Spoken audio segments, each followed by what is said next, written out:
Bonjour tout le monde, ici Marc de chez Aventure Airsoft Launcher. Aujourd'hui, on va parler des batteries. Fait que sujet quand même assez important. La plupart des airsoft que vous allez rencontrer sur le terrain vont être des AEG. Ce que ça veut dire, c'est qu'ils vont fonctionner avec des batteries. Donc, pourquoi c'est si important? C'est parce que la plupart des airsoft vont différer au niveau des batteries qu'ils vont prendre. Fait que dépendamment du airsoft que vous achetez, les batteries peuvent être très différentes. Niveau voltage, niveau ampérage, niveau juste le style de batterie, comment elle est faite à l'intérieur. Donc, ça va être vraiment important de savoir les différences et aussi de savoir votre gun, c'est lequel qui prend et c'est quoi la meilleure batterie pour vous. Fait qu'aujourd'hui, on va commencer par parler des deux gros styles de batterie que vous allez voir dans l'airsoft. Donc, vous allez avoir la batterie NIMH et vous allez avoir la batterie LiPo. Donc, NIMH, c'est des batteries au nickel. Donc, ces batteries-là sont un petit peu moins capricieuses que de la LiPo, ce qui est une bonne chose. Donc, ce que ça veut dire, c'est que niveau de la recharge, c'est beaucoup moins d'entretien. Les LiPo, leur désavantage, c'est vraiment l'entretien. Donc, quand vous allez charger vos batteries LiPo, ça va être très important de ne jamais les charger trop.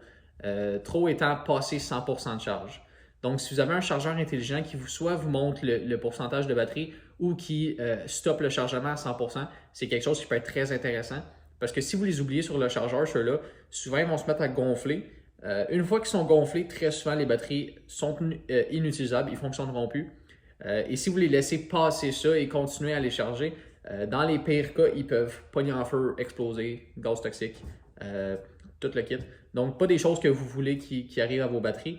Tandis que la NIMH, celle-là, l'avantage, c'est que vraiment, vous pouvez la mettre sur le chargeur sans nécessairement l'oublier. Si vous la chargez une demi-heure de trop, il n'y a pas vraiment de problème avec ceux-là.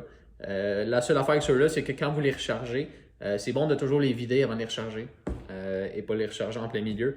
Mais à part ça, même si vous n'en faites pas la meilleure recharge de ces batteries-là, ils ne vont pas exploser. Le pire qui va arriver, c'est qu'ils vont durer moins longtemps. Donc, ça, c'est vraiment NIMH contre la LiPo. Ensuite de ça, LiPo, souvent, ça va être un petit peu plus dispendieux. C'est de la technologie qui est un petit peu plus récente, qui est un petit peu plus efficace. Donc, qu'est-ce que je veux dire par efficacité?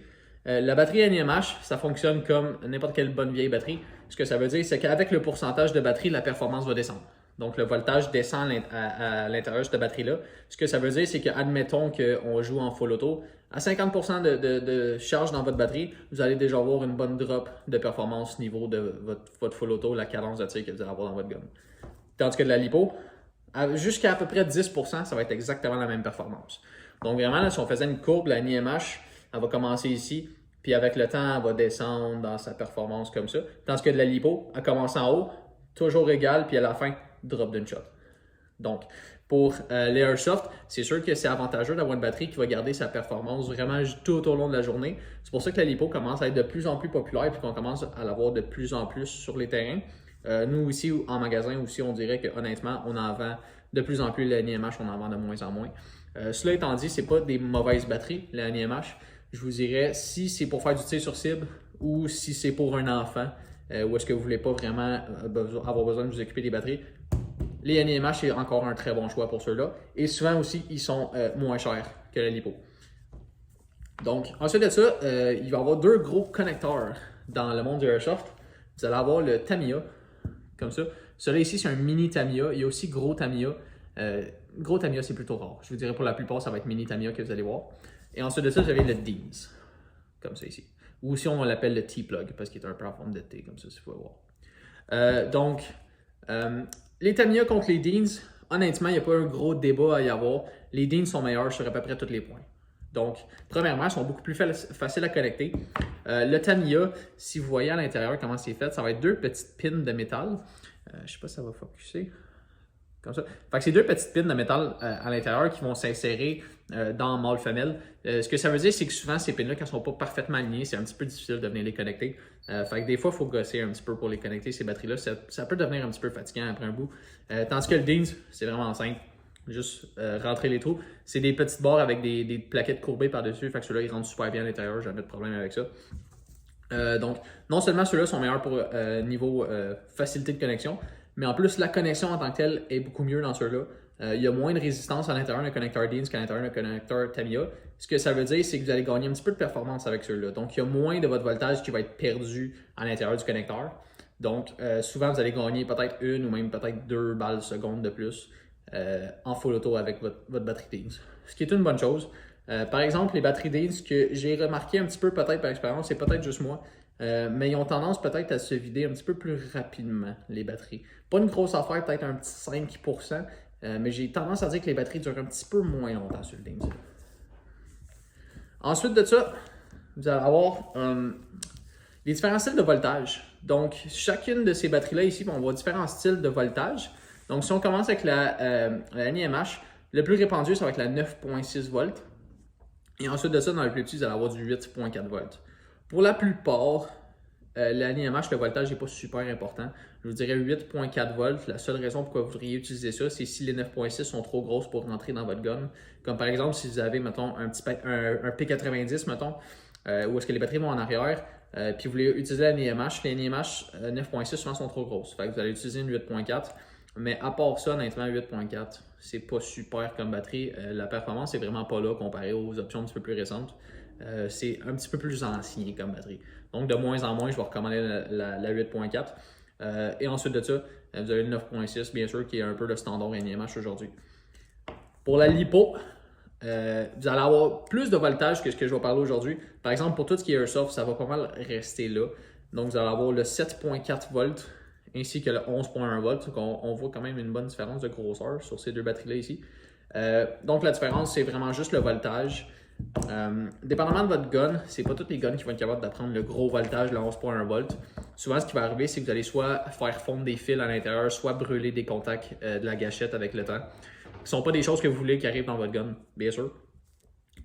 Donc, dépendamment de votre gun, si vous avez un MOSFET ou un autre petit système comme ça qui régularise le courant qui passe dans votre gun, vous pouvez y aller avec la 11.1. Sinon, si vous avez un gun un petit peu plus de base ou un gun qui a pas ces fonctions-là à l'intérieur, restez avec la 7.4, ça va être beaucoup plus safe pour votre gun.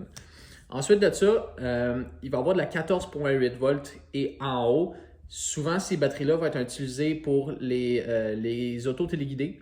Donc, c'est vraiment les mêmes batteries. Si jamais vous perdez votre batterie puis tous vos magasins d'Airsoft sont fermés dans votre coin, puis vous avez un magasin d'auto-téléguidés, vous pouvez aller acheter les mêmes batteries. Sauf que souvent, les batteries d'auto-téléguidés sont beaucoup plus grosses, fait qu'elles ne rentreront pas dans votre gun, mais c'est les mêmes batteries qu'ils utilisent. Fait que 14.8 volts et en haut, c'est pour les guns peut-être excessivement modifiés. Peut-être que vous allez pouvoir rouler de la 14.8, mais en part ça, je vous dirais restez sur de la 11.1. Vous êtes sûr qu'il n'y a rien qui va arriver à l'intérieur de votre gun. Donc, ensuite du voltage, il y a aussi un autre chiffre qui est important. Ça va être le niveau de C. Comme ça ici, à côté de l'hypo. Celui-là, c'est une 30C. Et si vous regardez celle-là ici, celle-là, c'est une 20C. Donc, le C, ce que ça veut dire, si vous vous rappelez de vos cours de sciences, il y a de ça peut-être plusieurs années, le C, c'est pour coulombe. Donc, les coulombes, c'est, pour faire ça très simple, c'est combien d'énergie est poussée hors de la batterie. Fait que comment vite qu'elle se décharge dans un sens, comment d'énergie qu'elle pousse. Donc, le plus haut nombre de C, le plus vite que votre batterie va se décharger, mais aussi le plus d'énergie va être poussée dans votre gun, donc il va augmenter les performances. Donc, si vous voyez celle-là ici, celle-là, c'est une variable 30 à 60C. Donc, ce que ça veut dire, c'est que dans son maximum, celle-là, elle va sortir 60C de la batterie. Donc, 60 à 20C, c'est à peu près 3 fois une différence. Ça équivaut pas à 3 fois la performance. Donc, si sur une 7.4 comme ça, votre gun il tire 10 balles seconde, sur ce 11.1-là, il n'en tirera pas 30. Ça va être une bonne différence, mais ça ne sera pas 3 fois. Il y a des fois des gens qui pensent que c'est vraiment un chiffre là, dans le béton, puis que si tu fais x3 l'essai, c'est x3 la performance. Non. Mais vous allez voir quand même une bonne dose de différence. Par exemple, encore une fois, il faut faire attention. Ces batteries-là, comme si vous changez de voltage, si vous changez de niveau de décharge, ceux-là aussi, ça peut venir endommager votre gun. Fait qu'assurez-vous que vos guns sont adaptés à ces batteries-là comme ça, avant de les utiliser à l'intérieur ou qu'ils soient modifiés pour les prendre ces batteries-là comme ça. Si vous regardez sur les internets, souvent, il y a beaucoup de compagnies qui vont mettre des limites de coulombs sur leur garantie. Comme par exemple, si je me rappelle bien, Crytek, eux autres, c'est 20C pour leur garantie. Passez ça, eux autres, apparemment, que la garantie ne fonctionne plus. Là, c'est sûr qu'il n'y a pas vraiment de façon pour eux autres de savoir quelle batterie vous avez utilisée à l'intérieur. Mais c'est juste pour vous donner un exemple comme quoi ces batteries-là peuvent faire du dommage. Donc, ça va être pas mal ça pour aujourd'hui. Si vous avez des questions, vous pouvez les poser dans les commentaires. Sinon, vous pouvez toujours nous appeler ou nous écrire sur Facebook. Ça va nous faire plaisir de répondre. Si vous voulez savoir quelle de ces batteries-là est la mieux pour votre gun, souvent, si vous allez le chercher sur Internet, La plupart des sites internet de Airsoft, y compris le nôtre, vont marquer dans la description quelle est la meilleure batterie pour utiliser dans votre gun. Donc ensuite de ça, on va avoir le milliampérage. Donc le milliampérage, ça va être le chiffre mAh sur votre batterie. Ici, je sais pas si ça focus. mAh. Donc, le mAh, ce que ça veut dire, c'est si on compare ça à un véhicule, mettons, c'est la grosseur de la tank à gaz. Fait que souvent, plus haut le mAh, plus grosse va être la batterie. Ce que ça veut dire, c'est qu'elle a plus d'électricité dans d'elle. Donc, le plus gros est votre mAh, le plus longtemps votre batterie va durer, pour faire ça bien simple. On conclut pas mal le tour des batteries aujourd'hui. Donc, si vous n'êtes pas encore certain de quelle batterie qui est la mieux adaptée pour votre Airsoft en particulier, la meilleure façon de le savoir, c'est si vous allez sur le site soit du manufacturier de votre Airsoft ou le site où est-ce que vous avez acheté l'Airsoft. Souvent, dans les descriptions des guns, il va être marqué quelle batterie qui est le plus recommandée pour votre Airsoft. Donc ça peut vous donner une bonne idée à peu près de pour quel vous y allez. Et ensuite de ça, pour le nombre de C, ça c'est très rare que ça va être mentionné. Je vous dirais environ, tenez-vous dans le 20 à 25, puis vous allez être safe sur 99,9% des guns qui sont sur le marché en ce moment. Donc, merci.